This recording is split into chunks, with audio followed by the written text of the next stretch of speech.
Yo, the lies so that you never make it. Hopeless, so it seems. Eyes closed, hands open wide to embrace your dreams. Sometimes you gotta take a loss just to get the win. Like lies to sin was popping in like oxygen when boxes win. Focus on the mental, never lose like a smooth instrumental. Better choose on the move in a pinto. Choose when I get to, never lose, move on the move, but it's simple. Never give up and we running it maybe. We just keep winning, we conquering daily. Envision that pay me, it's never the sway me. Indigenous, maybe we winning, it's crazy. Your opportunity, your opportunity, your opportunity, this your opportunity, your opportunity, your opportunity, your opportunity, this your opportunity, your opportunity, your opportunity, your opportunity, this your opportunity, your opportunity, your opportunity, your opportunity. Yeah, welcome one, welcome all. Ladies and gentlemen, it is the Lion Villain Report, and I am your host. It's your boy, Russell Wayne, up in the house.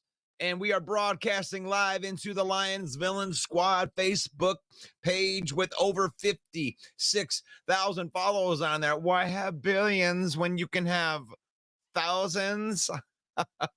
Now, we are broadcasting live into YouTube at Lions Villain Squad and at JC Sports Network. We are on the Facebook page of the Detroit Lions News Podcast with Joe Chapp and the boys. Make sure you go over there and give them a follow. We are the UDFA of sports podcasting.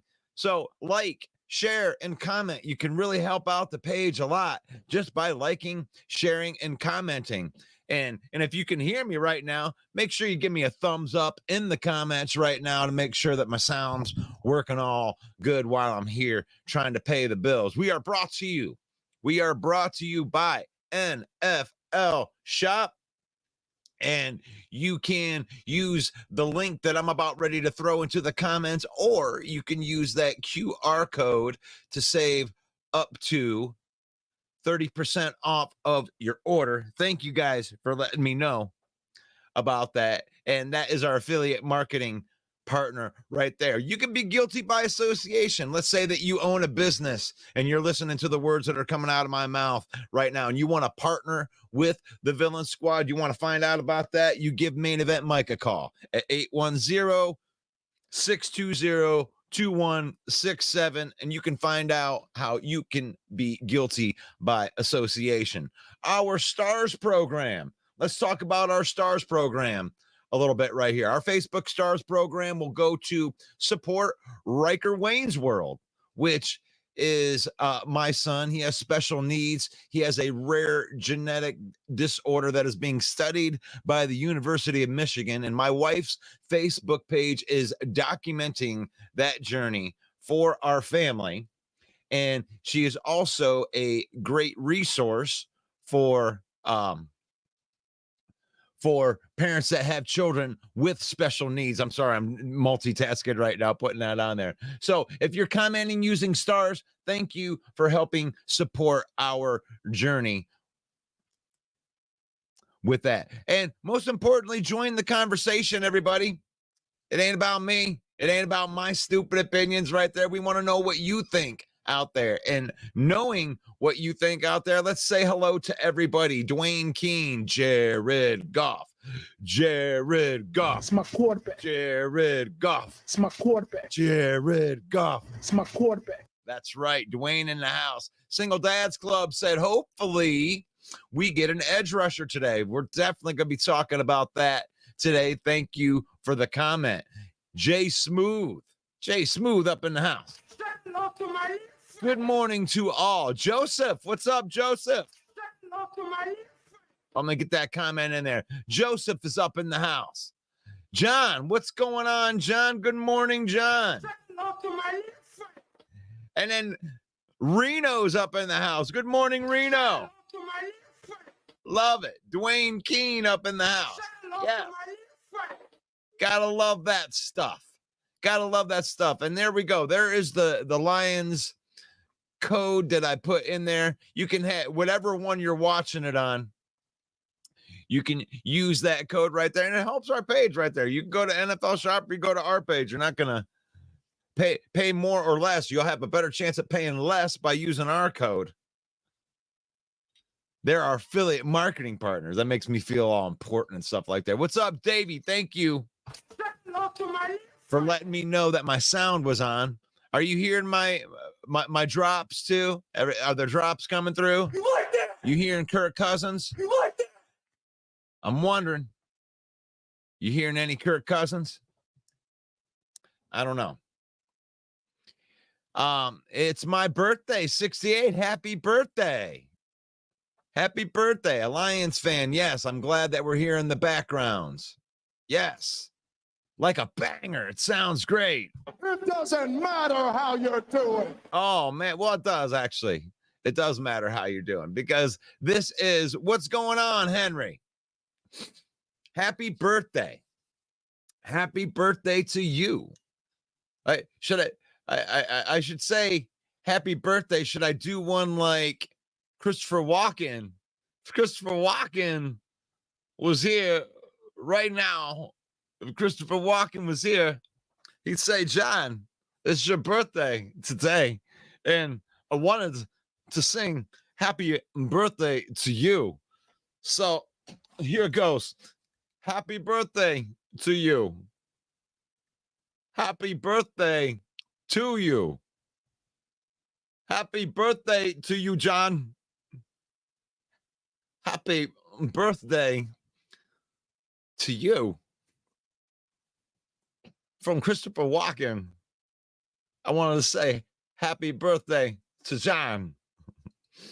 All right. You know, I love it when Christopher Walken can pop in and, you know, either give us some insight, but it is PFF Tuesday. And I wanted to take a look at some of the numbers from last week's game. This is the last chance that we are going to look backwards on a game, because tomorrow is the Hump Day preview, and we're going to be looking forward to this big matchup that we have for the NFC North, the 6-2 Green Bay Packers against the 6-1 Lions. And we're going to be looking at it. But before we do that, what I wanted to do was to say, rest in peace. Rest in peace to the fans who can dish it out but can't take it. Right there, to all of the Bear fans and to all of the Viking fans that came on to this program in the comments and gave all you guys such a hard time for so many weeks. Rest in peace to the ones that can dish it, but they can't take it. From the couch, they come in, they run their mouth. Now, does Russell Wayne go and run and hide after a loss? No. He comes and broadcasts 6 shows that on that week. And I'll tell you what, it's not fun to do those shows when you're doing this in 2021, let's say, or the beginning of 2022. But no, I showed up. But rest in peace to the one, and they can make the excuses. It's crickets. It's crickets. Just like, it's amazing, isn't it? And to think that they could turn around and like blame me. Like, I'm just doing my thing. I ain't changed one iota. I gave credit where credit was due for the teams. I'll give credit to Green Bay. I think that we're in the best division in football. I'll give credit to Green Bay. This is the best division in football. Green Bay's a good team. They're a good team with Malik Willis. They're a good team with Jordan Love. That's what good franchises do. They have the next guy ready. And honestly, who would you even rather face when it comes down to that? But we'll get in here. And, you know, I know that this isn't the most popular thing, but I do this every week, which is taking us through the PFF grades of the week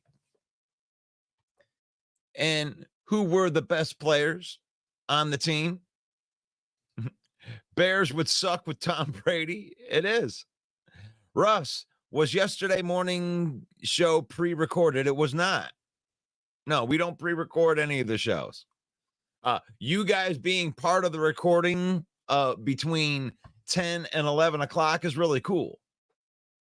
Because one of the things is that it isn't pre-recorded, but it is available all day.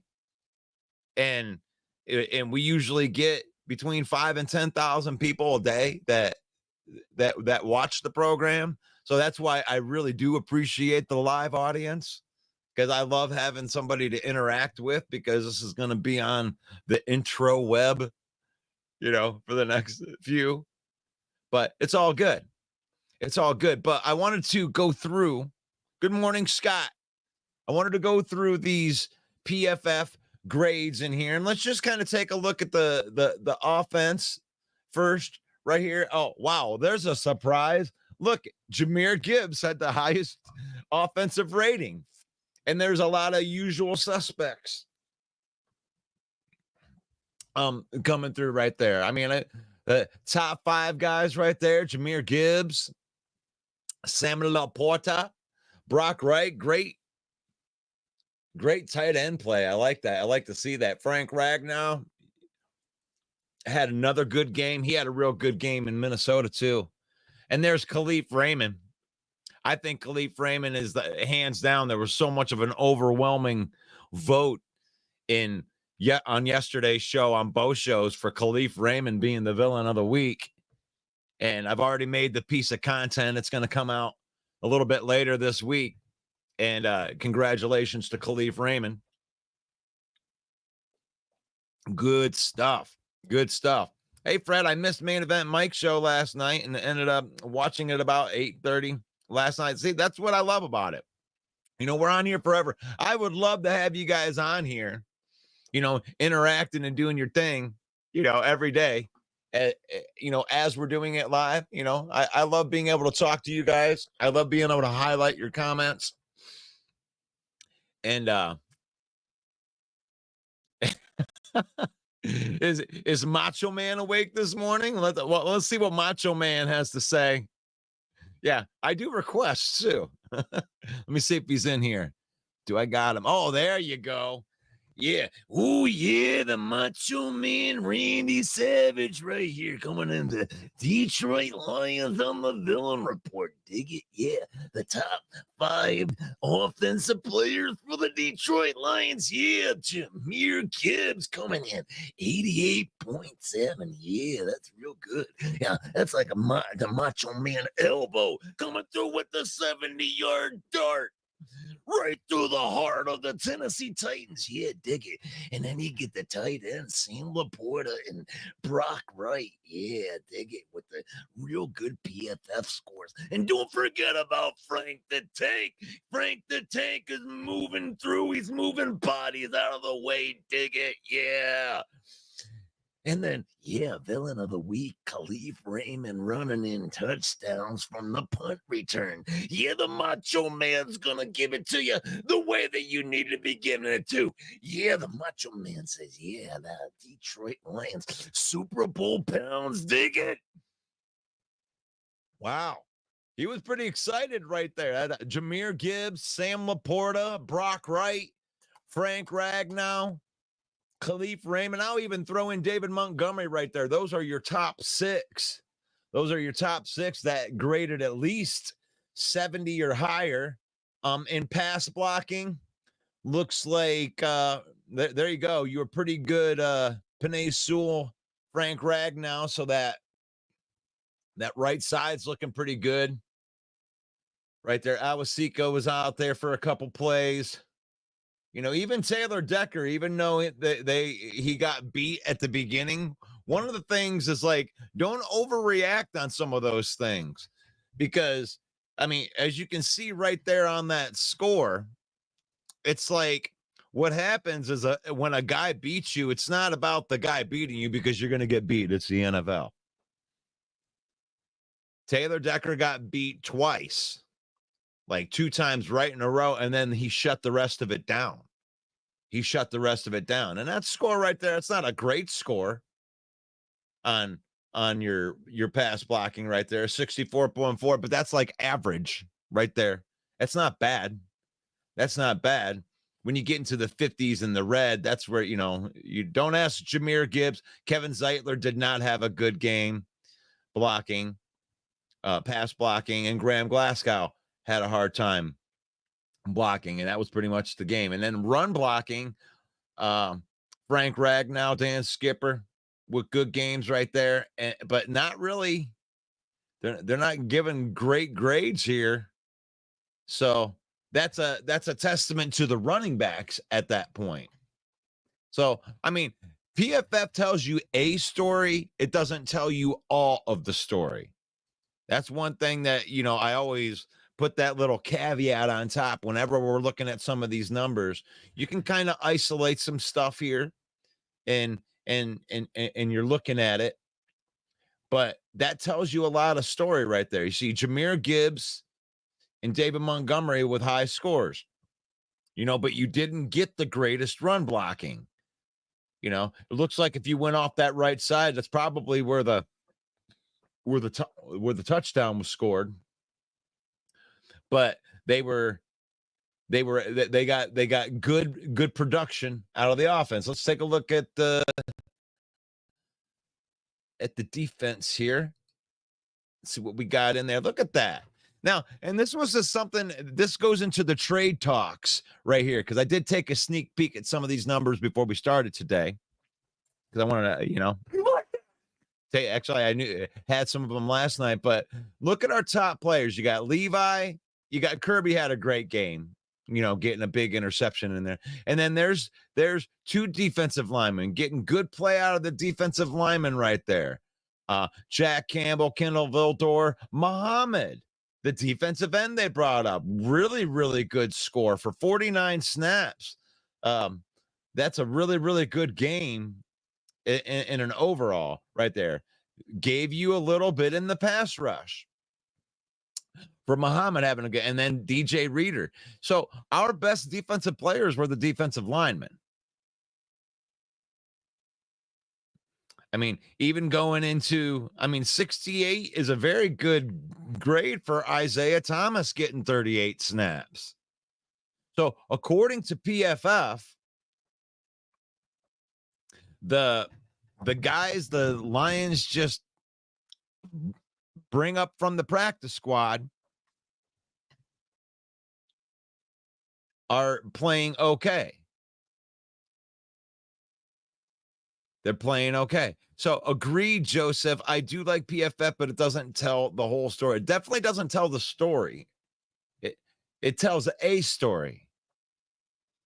So what I challenge people to do when they're looking at these scores is remember, because if you actually watch the game, take what your eyes are telling you in the game and then line the scores up and let the scores justify what you saw with your eyes, and let the scores surprise you on guys that you would think were good or not good, right? But if you're looking at these scores, just in the overall scores, you got decent play out of the guys you brought up to soften the Hutchinson thing, really, because you're just going to play differently at that. So Isaiah Thomas had a good game. Let's see which ones didn't have such good games. Ennis Rakestraw, Alex Anzalone by PFF didn't have a very good game. Pat O'Connor didn't have a good game. Even Trevor Nowaski, he got an interception. They didn't grade him out very well in here.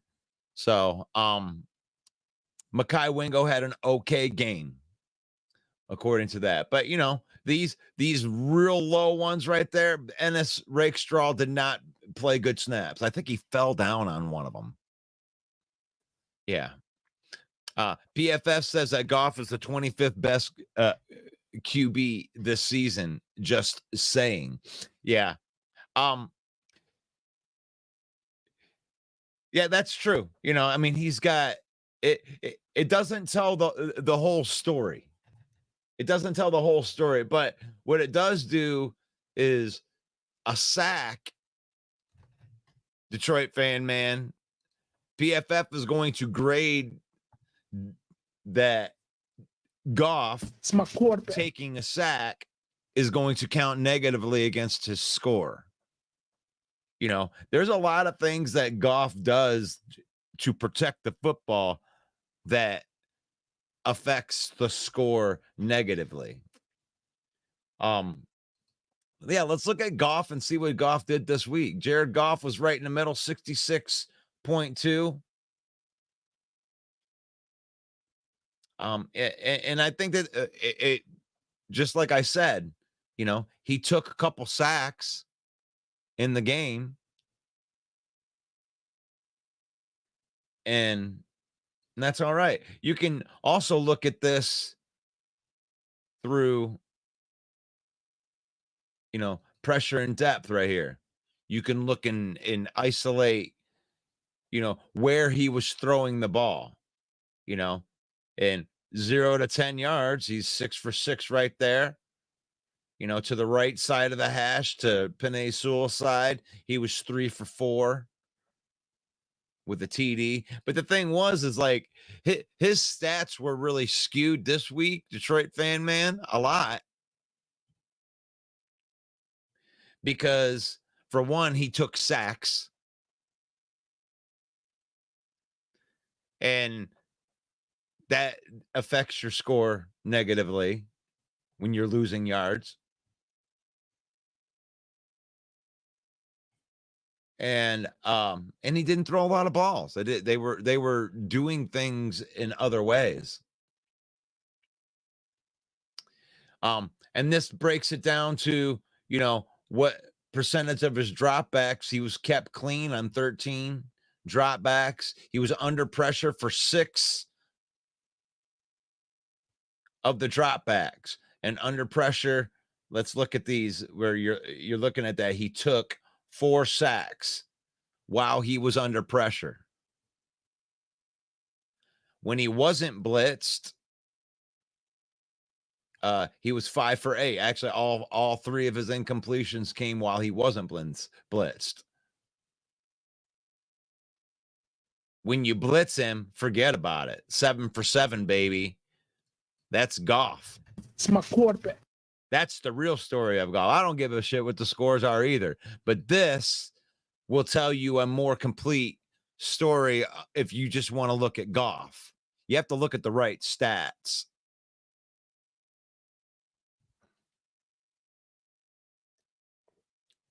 You can't just look at Goff's overall in PFF and have that tell you the story. You got to know what he's doing. You know, if he's getting kept clean, if he's under pressure, if he's getting blitzed, if he's not getting blitzed. So I like that part about. But on defense, a good part of this. Let's see who's playing the best run defense. Amik Robertson. Look at that, 92.3. That dude is a fumble machine.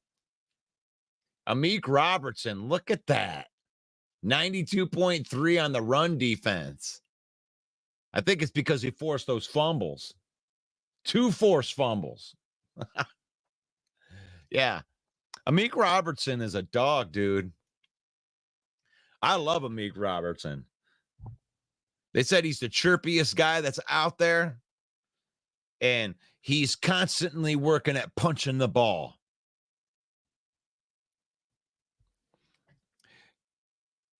So, Joseph, hey, I feel you guys. I mean, we don't have to here's the box score.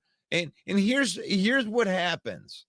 And it's okay. You know, box score ain't the eyeball test. But if you take these different looks and you're looking at what the eyeball tells you, then you can line it up with what you're seeing right here, and you can get a story. You can get a story, and you can kind of see players getting better. You can almost predict. You can see trends where they're doing well. So we got some good.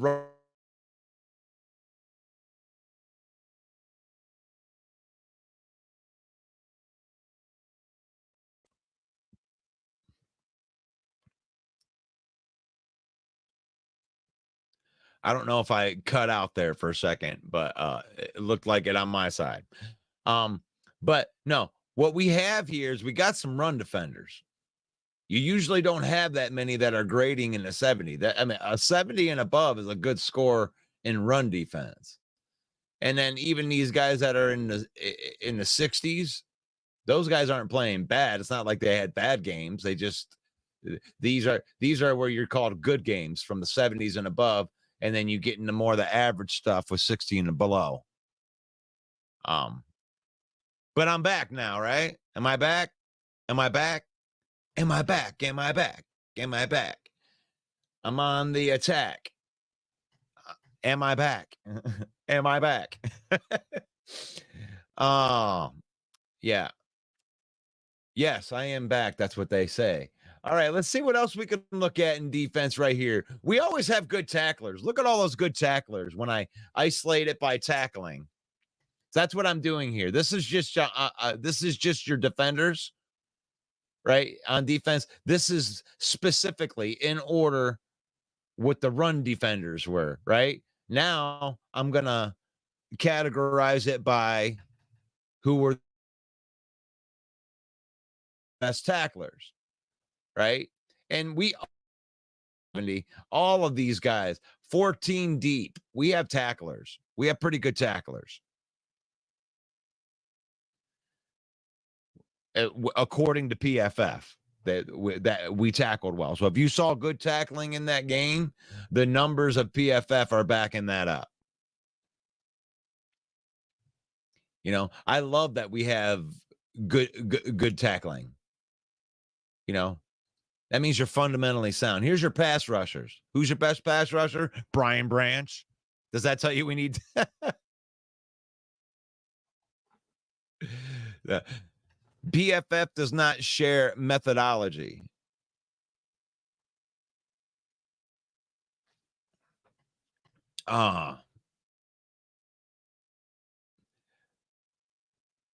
Does it show missed tackles?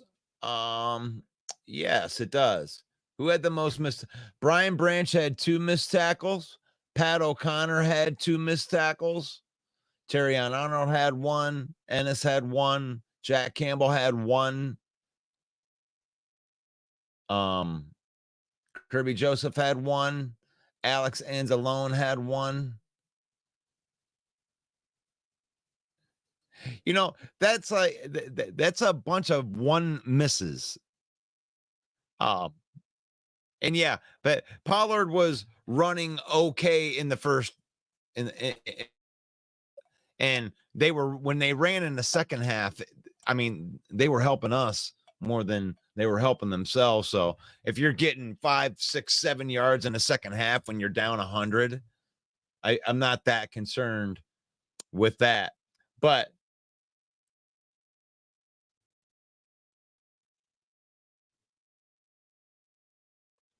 just not in the first quarter. It was mostly in the first quarter. It was mostly in the first quarter. You know what I loved about the way that the defense played and the way that the defense has played all year is they've given up yards in between the 20s. They've given up yards in between the 20s the entire season. All of the yards get in between the 20s. Now, where I love where the Lions are playing defense right here is when they get into the red zone. When they get into the red zone, you know, when Mason Rudolph was down in there, and I know that there is some concern because, oh, wow, you let Mason Rudolph do that. And like, here's the thing. Mason Rudolph played his ass off in the first 2 quarters. He did. In the first, I would say the first half, Mason Rudolph played his ass off. He should have had 21 points, but the Lions doing what the Lions do in 5 plays, they have a goal line stand. And those are such, oh my gosh, the offense is in such an advantage when you got a goal line stand at the 1 yard line. And they didn't break. They didn't break. You know, when they get in there. And here's another thing too, is Kirby Joseph got his ass chewed off for what they were doing in the middle of that field. They were hitting those tight ends in those little soft zones over the linebacker under the safeties.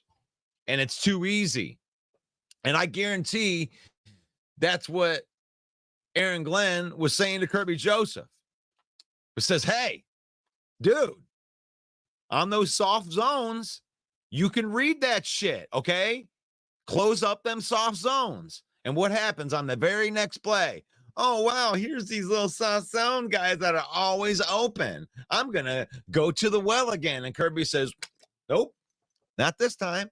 They adjusted, and then they ran out of tricks. The Lions adjusted to all their little things that they were doing, and then they ran out of tricks. So their offense got to our defense a half. I'll give it a half. But that it stopped really at the end of that 1 yard line.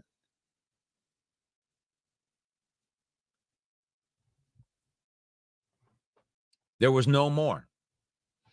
And they stop you. They stop what you're doing. They figure out what you're doing. And now we have the secondary that Aaron Glenn can actually make an adjustment.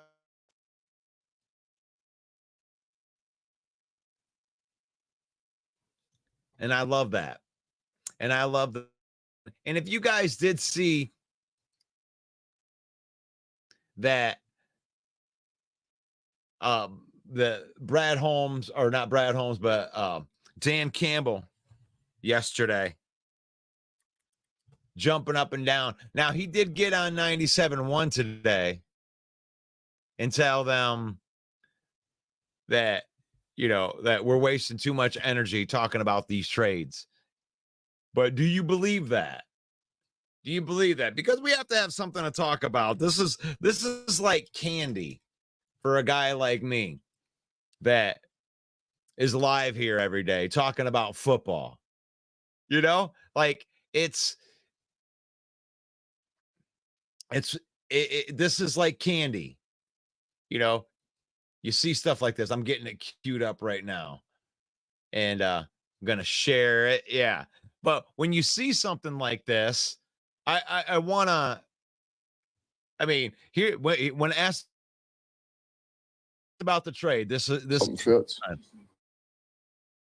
24 hours, something that Brad's come to you with. Yeah,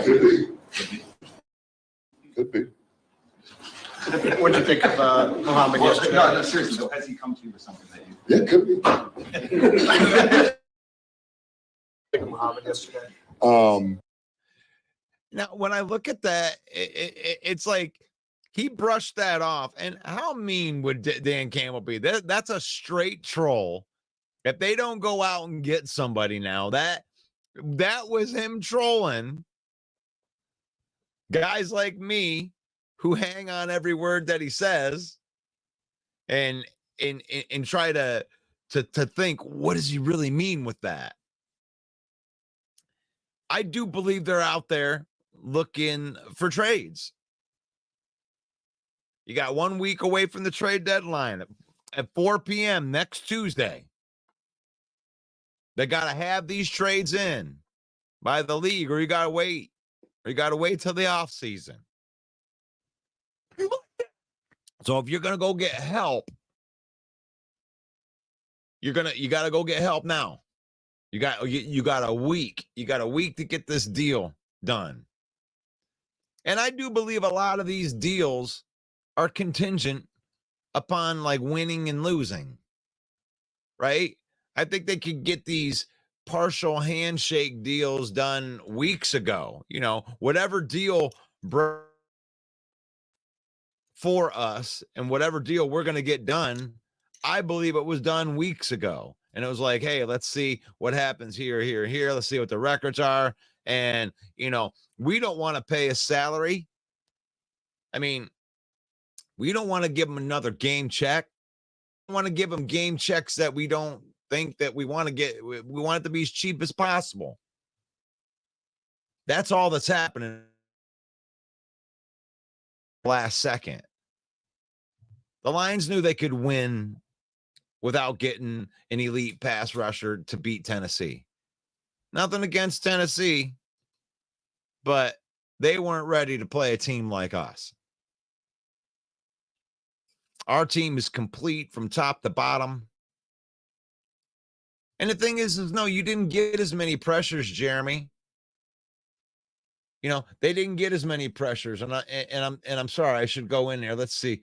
For the hurries, let's take a look at these things. I'm sorry, Jeremy. I know that you asked that, and I trailed off there for a second. But here I got this itemized in pressures here.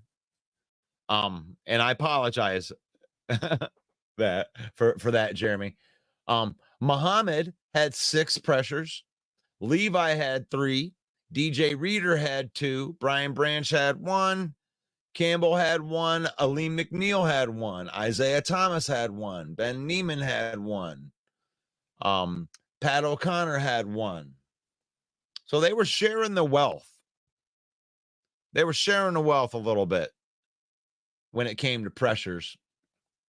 How many sacks? They only got 1 sack just a one from Anzalone, but they did get some QB hits. Levi had a big hit on him, landed on him. James Houston got a hit. And I already went through the missed tackles. Forced fumbles. Gotta like that. Amik Robertson forcing 2 fumbles. That dude is like, as soon as that dude will catch the ball, you catch a ball on Amik Robertson, that dude is in there like a boxer. While he's bringing you to the ground, he's like, get that ball out of his hand.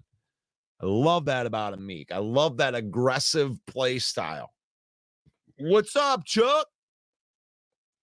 Muskegon posse in the house. You gotta like that. You gotta like that. So yeah, Jeremy, we were able to get some pressure.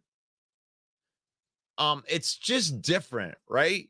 So you're gonna get turnovers, or you're gonna get sacks, and you can get turnovers off sacks with sack fumbles and that nature, but they've changed the play style a little bit because I think that they believe in the secondary. That he did have some time to throw the ball, but then they threw the ball and they were throwing picks.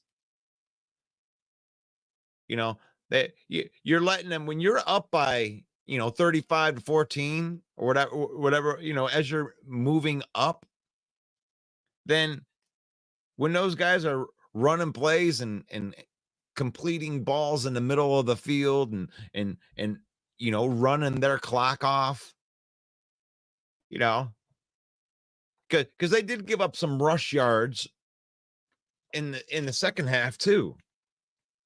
But a lot of that stuff was just kind of like, really, you're going to run the ball? I mean, that Tennessee offense gave up in the third quarter. I mean, there was no doubt. Once I think it was one stop. They had some zip and some vigor for like one series. And then the Lions stuck their foot on the throat and there was no life after that. The Lions choked the life out of the Tennessee Titans. They didn't want to play anymore. The defense lasted a little bit longer for the Titans, but the offense gave up very early in the third quarter. He was done. They were just running play. They were catching the ball, but it wasn't like they were trying to do the moves after that. They were just catching. They were getting tackled by the first guy. They weren't trying as hard. In the first half, they're all making these crazy contested catch. Brian Branch gave up a couple big catches to Calvin Ridley, and he was right there. He was right there in the defense. At some, you have to give credit to the offensive player for making a play, right? The defense was there. They just made a good play. But you could tell that energy that Calvin Ridley had, like he was going to do something, that was gone. That was gone in the third quarter. They weren't trying that hard anymore. And then when they got to the end of the third quarter, you saw the defense tap out too. And then it's just like run plays. Let's do all these little plays. I'm going to kind of tackle you ahead of the sticks. You could tell that they weren't going to score anymore.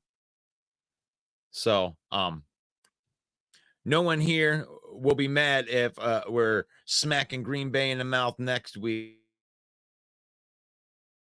like we've done. Something we'll get to next week.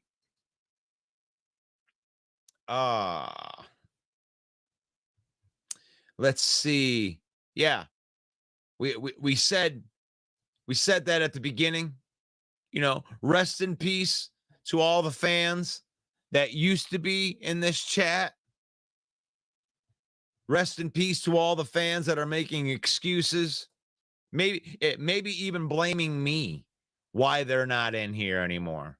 But the fact of the matter is, the reason they're not in here anymore is because they can dish it, but they can't take it. Say it with me. You can dish it, but you can't take it. It doesn't matter how you're doing. Yeah. It doesn't matter how you're doing. So rest in peace to those fans. I'm surprised that there's not any Green Bay in here either. Did we get a Steve sighting in here? Or is he running away scared? Is Steve running away scared? I didn't add Green Bay to that list right there because we got to play him here. No Bear fans. No Bear fans are showing up anymore. No, they don't want to deal with the smoke on the week. They may come back after they've, they need a couple days. They got to recover. They got to recover from the fact that their coach can't coach. Like that's like the most damning thing to their team too, to the Chicago Bears. It's like you can have all the talent in the world, but your team is going to be trash. Your team is going to be trash as long as Eberflus is coaching your team.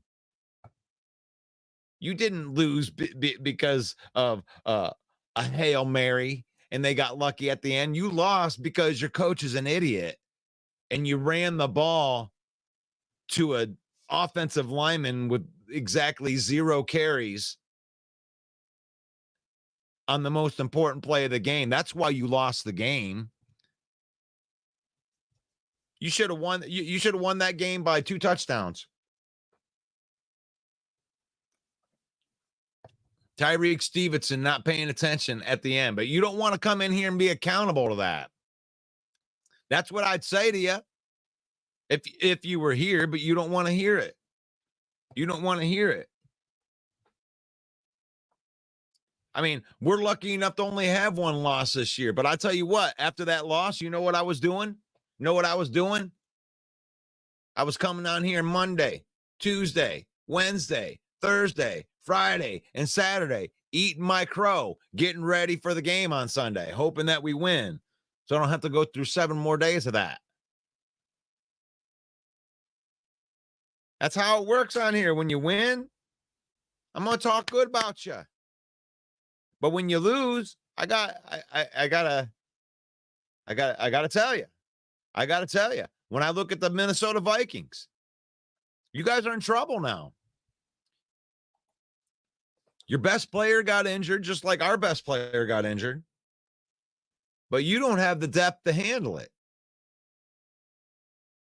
You don't have the depth to handle it, right as at the same time, Ben Johnson exposed your fraud defense and Sean McVay, being the savant that he is, he said, "Oh, Ben, thank you for the blueprint." And then he used Matt Stafford and they did the same thing. They used the blueprint. And now every team is going to use that blueprint. So Minnesota does something about it. And Christian Darrisaw is the type of player that is just the next man up. The way that the Lions are handling the Hutchinson thing is brilliant. They're spreading it across. They're not asking any one man to cover that production. When you look at where that production goes across there, look at all those different guys that are making an impact there. Look at all those different hurries from different guys. Hutchinson gets 14 hurries by himself, and usually a couple of the other guys get 1 or 2. You still got 17 hurries. You still got 17 hurries worth of pressure, but you just got it from all over different places. They might have found somebody in Muhammad. That's pretty good. Six hurries for a guy that just came out the practice squad. That's actually eye-popping to me. The fact that he led the team in hurries and doubled them up. If Hutchinson was getting a guy from the other side, that's as good as Davenport was doing. So if he can replace Davenport's production, that would be something else. And then maybe you do get somebody else in here, but they're spreading it apart. They're spreading it. 3 to Onzarike, 2 for DJ Reader. And then you got, Branch, Campbell, McNeil, Isaiah Thomas, Ben Neem. They're spreading it across. That's smart. That's smart because you're not asking everybody to do it. Yeah, and I do believe they're going to go out and get somebody. We're 1 week away from the trade deadline. I do believe they're going to make a move. Jeremy's sitting there right now, hitting his refresh button is on an automatic refresh because he don't want to miss it. He would love to break it on this show in the next 10 minutes. He would love to be the one to pop it in there. And I got it going on too, Jeremy. I want to see it happen. I want to know. I want to hear Lions trade for Trey Hendrickson. That's what I want to see in the news. Finalizing the trade.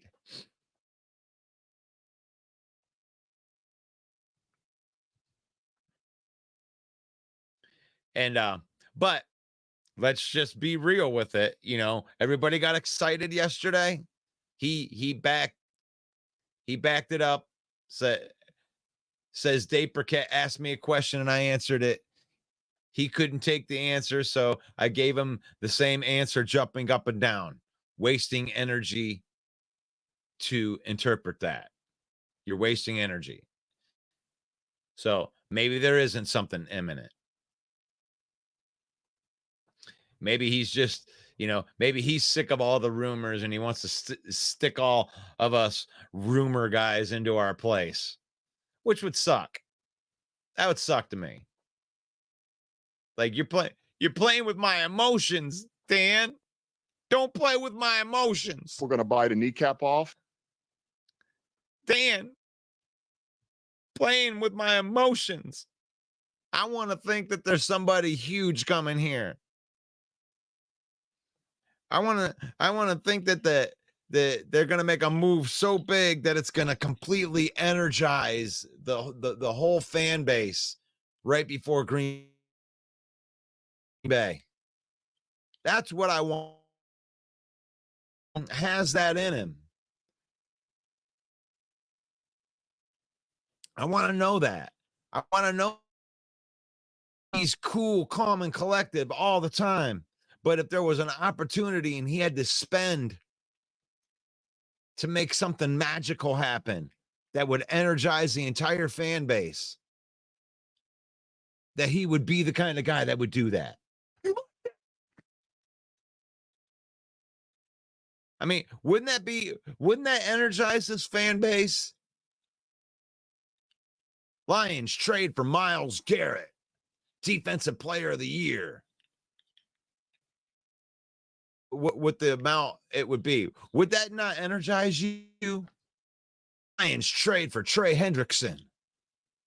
DJ Reader's got his own old running mate back. He had 17 sacks next to DJ Reader. And the Bengals are sitting at 3-5. Do they make a move? That's what I want to hear. I'm not wasting energy. Maybe it doesn't work out. Maybe we don't get a guy. I don't think it's wasted energy. I may be a little bit more disappointed than the average person if something doesn't happen.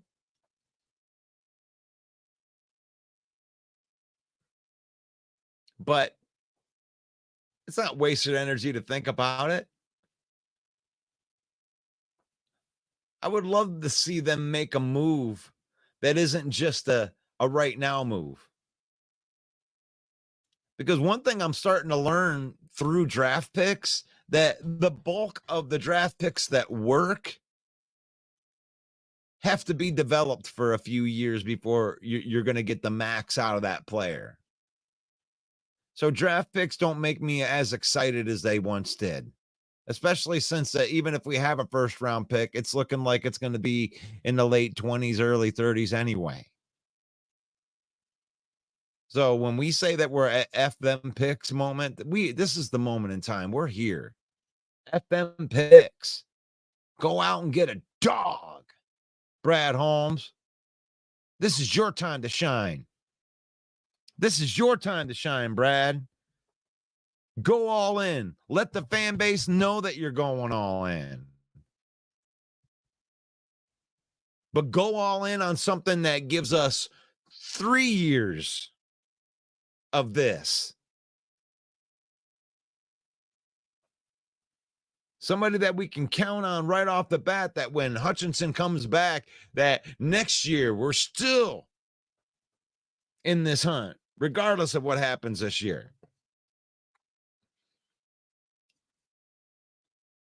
Make a trade that makes us think we can go back to back to back and that we dominate over the next 3 years.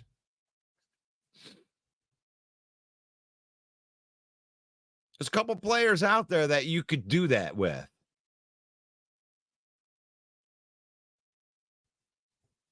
I heard Kayvon Thibodeau might be available. How would you like to have Kayvon Thibodeau? That was the big thing between him and Hutchinson. Which one should we take? Could you imagine having both of them?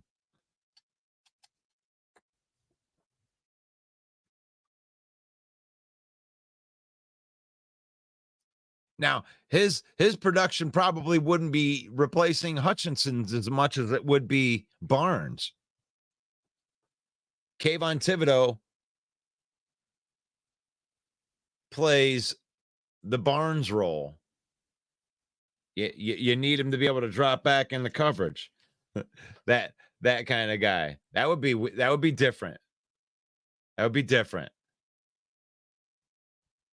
But no.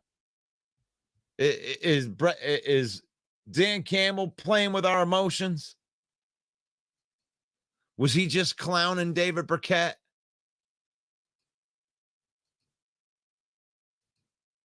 Says you get. I don't think he was. I don't think he was.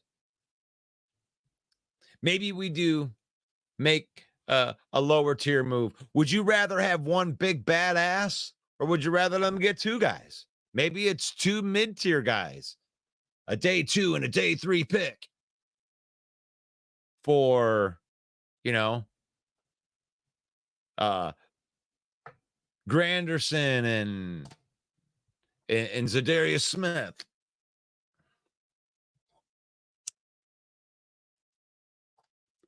Maybe it's something like that. What would you like to see? Let's see what we got in here. Dan Campbell always does that when someone doesn't accept the first answer. It was a troll. Yeah. I want Landry and Key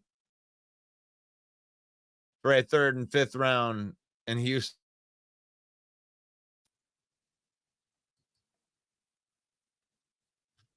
You moved too early. You might have to give up more. I think by being patient, you'll get them for less, especially if the team wants to get rid of them. Yeah, they're probably thinking, we beat that ass so bad on Sunday that Tennessee might be just looking to reboot right now. I heard them already talk about firing their coach.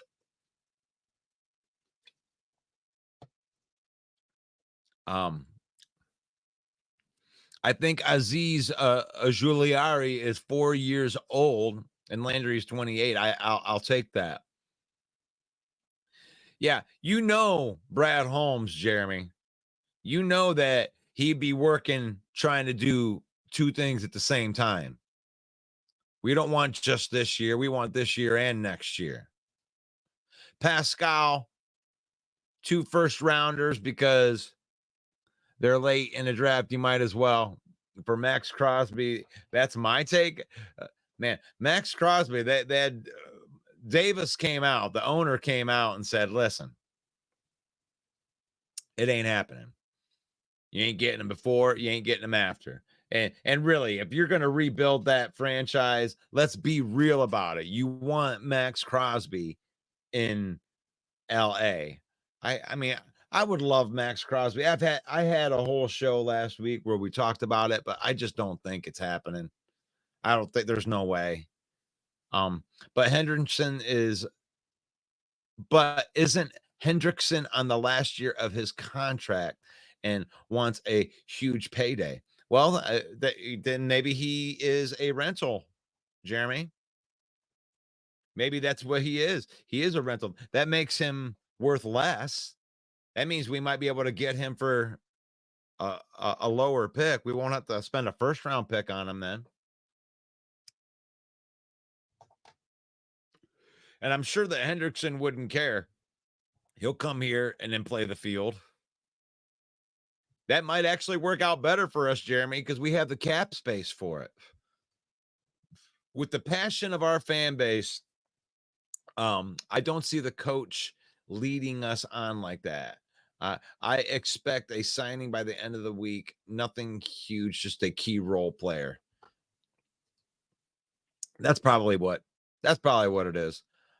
Both have remaining years on their contract. Mark Davis emailed all 32 teams because Crosby is the foundation to build around. Yeah, I'm doubting that one. I mean, I may not buy, a player going on there and giving you a bunch of players speak. Oh yeah, I'm a lifer. I want to be here. It's not in my control. All that type of BS. I don't believe that. But when the owner emails everybody and says, listen, stop talking about it. It ain't happening. You ain't getting Max.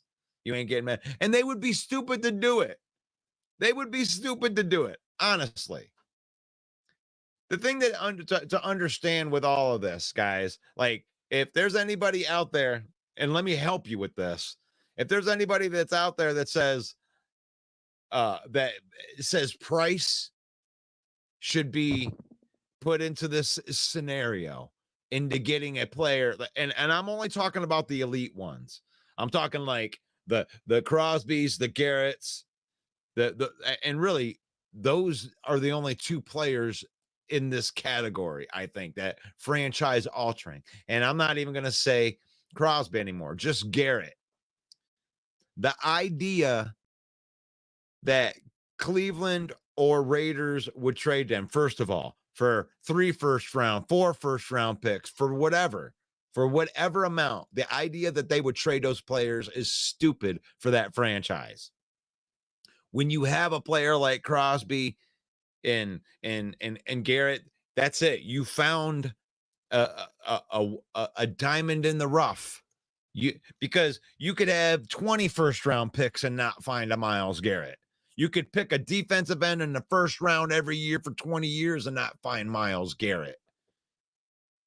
So if Cleveland's willing to get rid of Myles Garrett and it costs you 3 first-round picks, I mean, it's a no-brainer.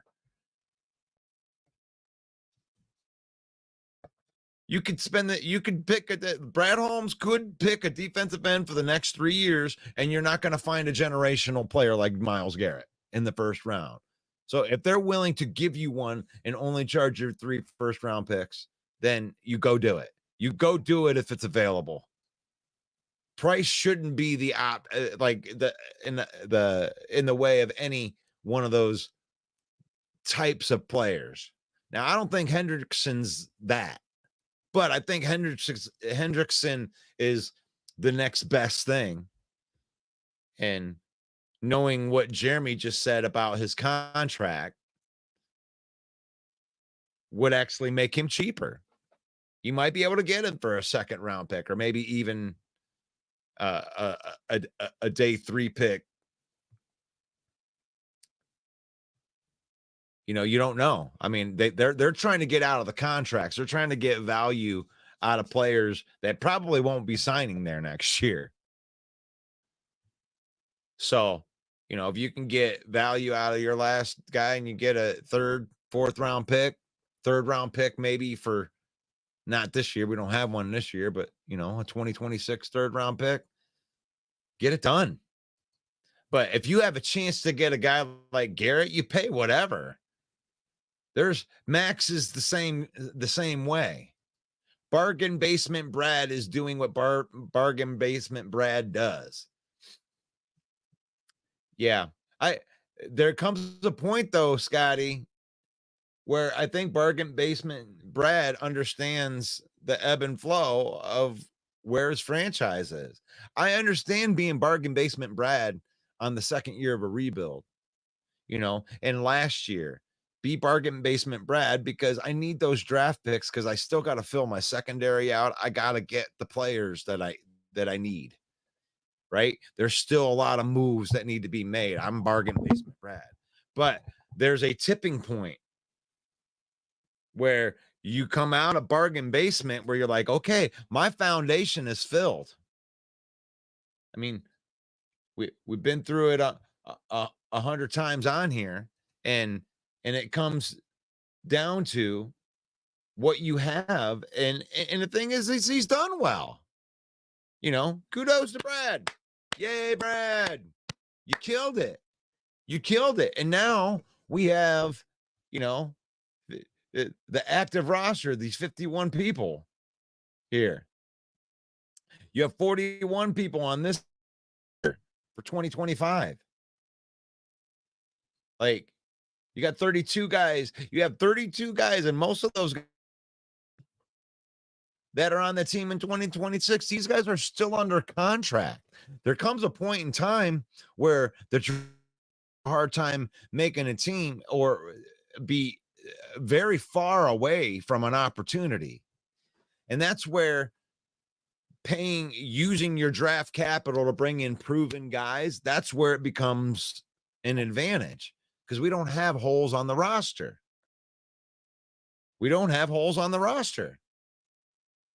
I mean, you can argue that we have holes on the with the PFF, right? That we have holes with the loss of Hutchinson, right? But they proved in this last game that they can get the pressures. They can still play defense. You're not going to get the 13 pressures out of one guy and 8 sacks. That's just not what you're going to get. But what you can do is you can shift your defense to play differently, because now, where are the best players? Okay, there's no Hutchinson anymore. Where are the best players now? Where are the best players on the Lions team? Right now, the best players are in the secondary, in my opinion. Or you could argue the linebacker core. And the defensive line's good, but you don't have the standout players. You got Levi Onwuzurike's playing his ass off, but he plays defensive tackle. That's just an unsexy, you're just not, that's not going to show up on a stat line for, Levi or DJ Reader. Those guys affect the game from the middle to make things easier for the back end. But now they're going to shift the defense around, especially if they don't get somebody. They're going to shift the defense around getting the quarterback to throw the ball so we can intercept it. So it just depends on how you want to play. Paul Jones says bargain basement. Maybe dude should be a Browns fan. They love spending money. I meant he's looking for the best deal. He is. If it doesn't make sense, he ain't going to do it. Hendrickson and Smith have a nice ring to it. And maybe it is 2 players. What would you rather see it be? Because you're going to have to spend to get. But who would you like to see it be if they're going to go do it? That giddy dance and hop around and all that by Dan Campbell. I mean, I hope that he didn't fool us. I hope he wasn't trolling us, because that would be a mean troll, because the fans do see that. And I don't want to be trolled, I don't want to be trolled by my own head coach.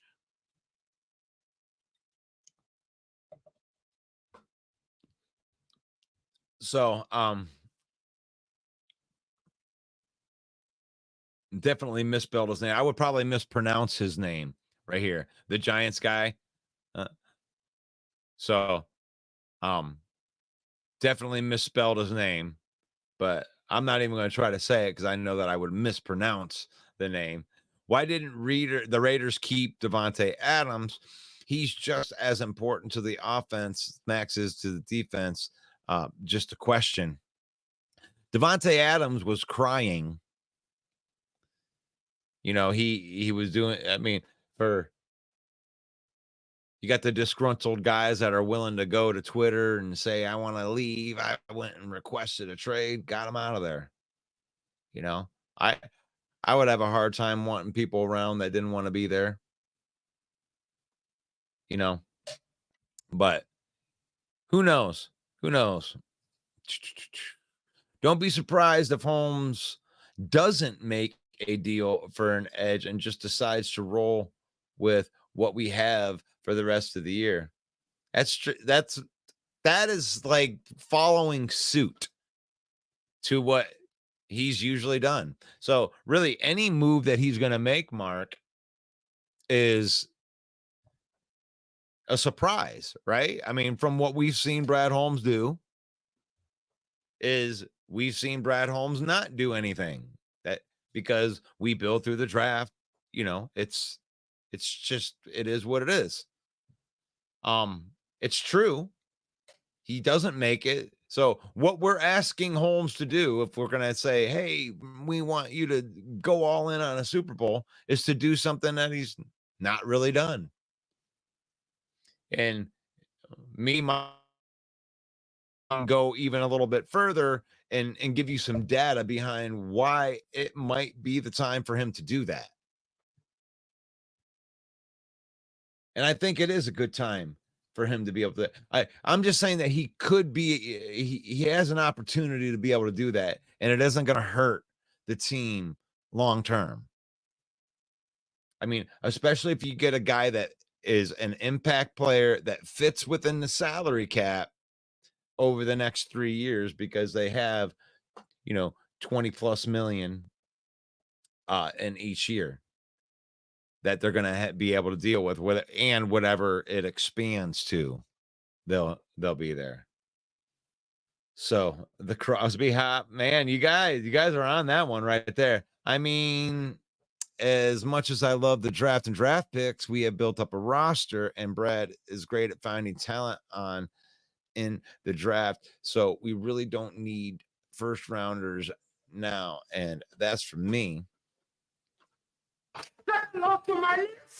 I agree with that.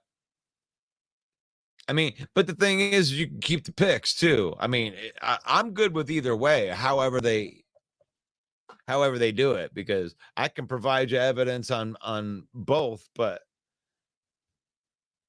you know, I could provide evidence right now. We just did with, you know, what they've done, at least with PFF, and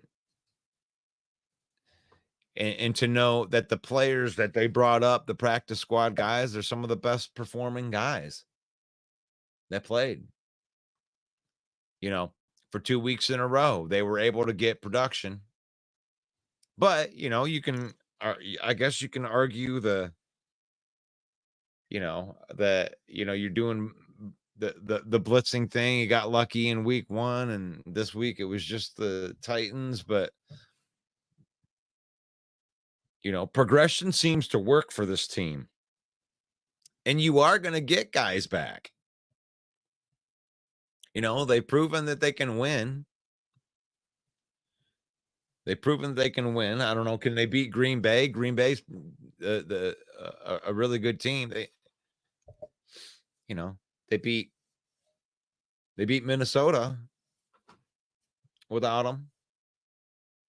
So, I mean, can they beat Green Bay without Aiden Hutchinson? I don't know. I think our team's really good.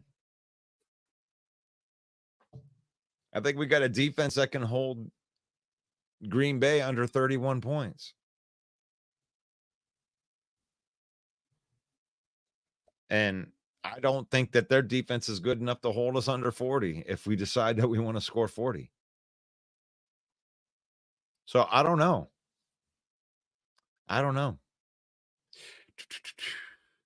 Would you say here, Ken, We found out last year through our defense that cannot continue to outscore.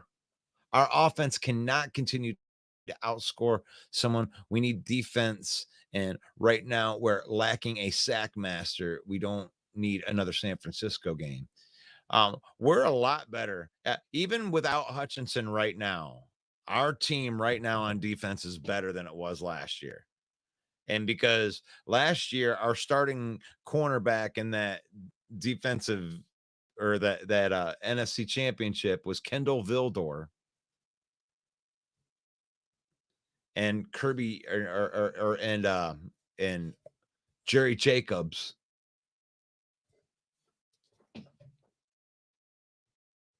And Cam Sutton. So, and our back end right now is light years better than that was last year. So, as of right now, it is even without Hutchinson, it's a better defense than it was last year, in my opinion. In Brad, we trust. You like that? Giants are ready to sell. Gimme Aziz. You like that? Let's go. Ken says, I think the game later in the season will show, especially against the Bills and the 49ers. Of their QBs have a lot of time to throw the ball. It won't be good for us. Well, we got pressures. We got 17 pressures in that last game. I guess I didn't realize we got that many pressures, but defensive line just needs to get reps and get better. Cam Sutton pissed me off weekly. Yeah, our secondary, I mean, when Brad Holmes goes after something, he goes after it, you know. It's like, what, we need a cornerback? All right, trade for Carlton Davis, bring in Amik Robertson, draft a cornerback in the first and second round. Yeah. Move Brian Branch back to a place that he can make even more plays. So, yeah, we went from having a very, very weak secondary to let's just watch this secondary get better by the week. Watch these guys get better by the week. It's fun. It's actually fun watching those guys because they haven't peaked yet. You know, one of the things is like, we got to be playing our best football, and it's like, be sure not to peak early. The Lions ain't even close to peaking yet. I mean, there's still problems all over that game that they won 52-14. There's plenty of holes on that game where you can get better. And they still won 52-14. I mean, let that sink in. That idea. We're not there yet. I like it. I'm a fat man. I like it, fat man.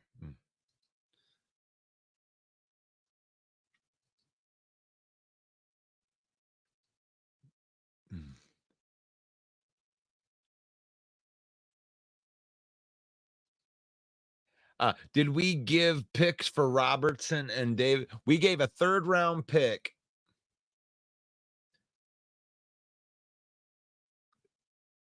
A third round pick for Davis, and Robertson was a free agent. So Robertson on like a two-year, $8 million deal.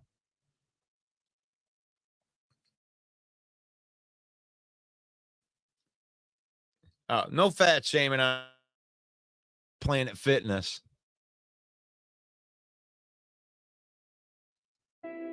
So I can get myself.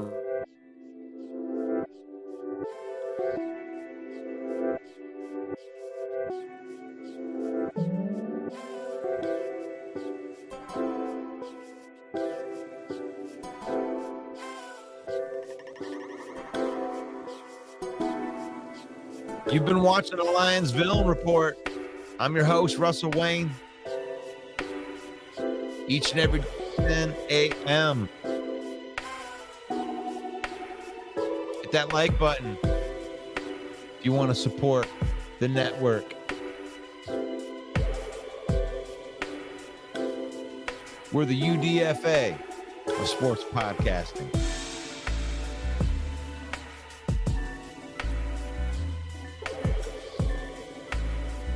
We're broadcasting live into the Lions Villain Squad Facebook page.